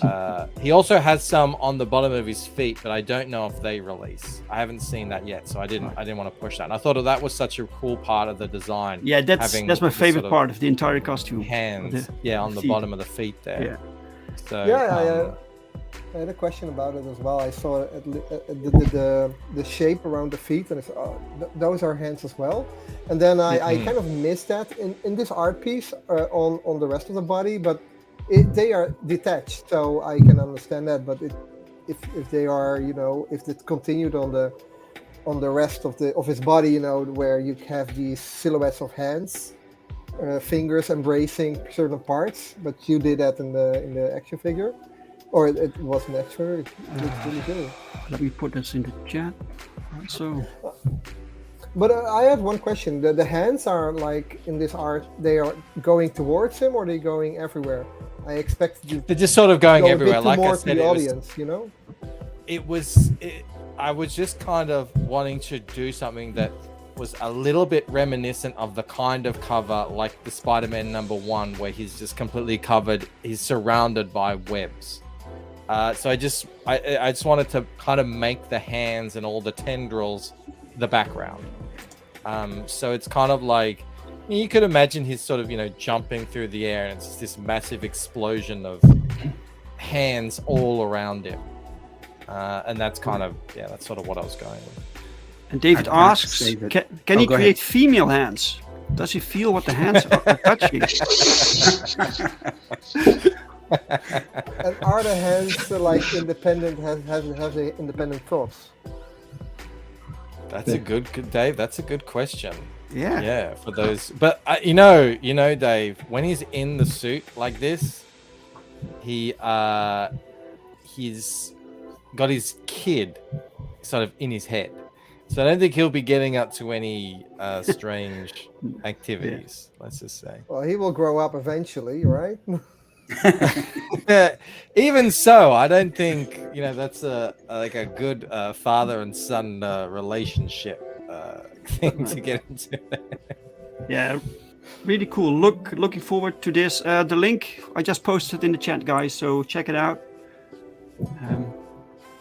Yeah, check it out. And by the way, you can still back Perfect 10 issue 3 and Crossworlds while we're at it, because we got delayed.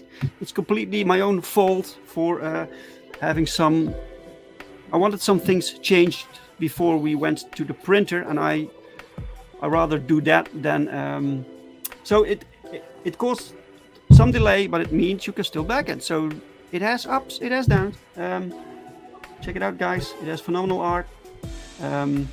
It's all drawn by Pau. I'm really proud of this series, man. This was one of the latest pages that I added to the campaign. Yeah. Nice.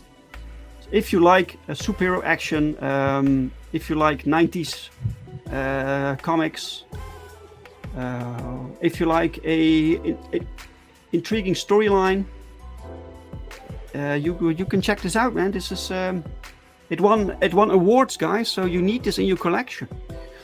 Mm-hmm. Look at all this beautiful stuff. This is the second printing of the first issue, because we were basically sold out. So you can get this one with this campaign. You can get the second printing. Yeah. With a cover by Eduardo da Souza. Awesome work. Which means that the cover drawn by Pau and colored by me is getting going into the collectible side of the comics. Yeah, there are still a few left. People can still get some with the cover that you colored, Roland. But that one is getting a bit more expensive now, because there are only so many left. So this is now the main book that you will get if you order issue 1. If you still want the other one, it's still possible, but you have to pay a little bit more. That's how these things work. Yeah. And this is the second book called Crossworlds, made by André Lille. And it's a crossover story between his character Camilla Wallace and our Perfect 10. So it's out of continuity, it's non-canon, and this is why we have this new title called Crossworlds. It's for crossover stories will go under this title. So we can get the Embrace and Perfect 10 in one comic? I actually talked with Michael about that, but that was a little bit difficult because of the story that the Embrace is. So some titles you are can not... get around it. Yeah, or maybe. But it's really, the Crossworlds is a really funny story. Even though not canon, it's really worth reading. Oh, this is right. You got the digital. So the digitals are out. If you order a digital book, you will get that immediately because these are done. So yeah. All right. Go. One last refresh. Never know. 87. 87. Okay. Cool. Okay, guys. Thank you all. Thank you all for being at this celebration. Thanks for having us on, and congratulations, Dave. Yeah. This was Congrats, man. great. And first time awesome. with Mr. Bancroft is really exciting, man. Thank you for showing up. Very happy to be here. Just got up and saw you alive and celebrating. So yeah, happy to jump on. Yeah. When I see your show, it's like every time it's like how does he do it? You always seem relaxed, and it's just your. Trust me, it took a very, very long time to get into that situation. And sometimes when I seem relaxed, I'm actually sweating bullets. I just hide it really well. You know, put a hat on, a bit of a dark setting, and yeah, it's all hidden. It's smoke and mirrors. Yeah. Okay. We've been live now for 2 hours, so I'm going to round things off. I want to thank you all who joined me today. So, Craig, thank you very much, man. Thank you. Congrats again, Dave. Yeah. Roland, thank you for joining me today. Thanks for having me. It was an honor. Brian, thank you, man. Yeah, thanks for having me on. And Michael, it was really cool to see you in the panel. Great to be here, Dave. Great. And special thanks to the and special thanks to the chat, to everyone who showed up and who watched us and who backed and who shared. If you like this, please like it. Tell everyone about American Bliss and Perfect 10 and The Embrace and Projectile Reptile and Soltag. And I will be back next Sunday with another Drink with Brink with a mystery guest. So I hope to see you guys then. Whew, okay. Bye, guys. See you later. Ciao.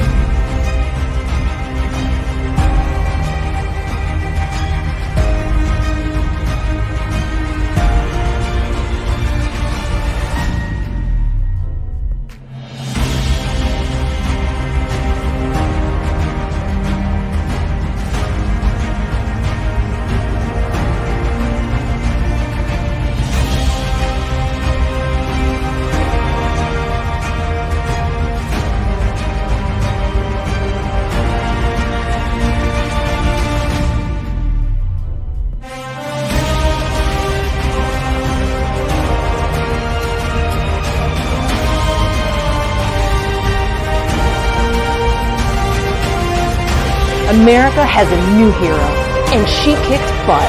Join American Bliss in her exciting first issue as she finds her way as the new champion of freedom.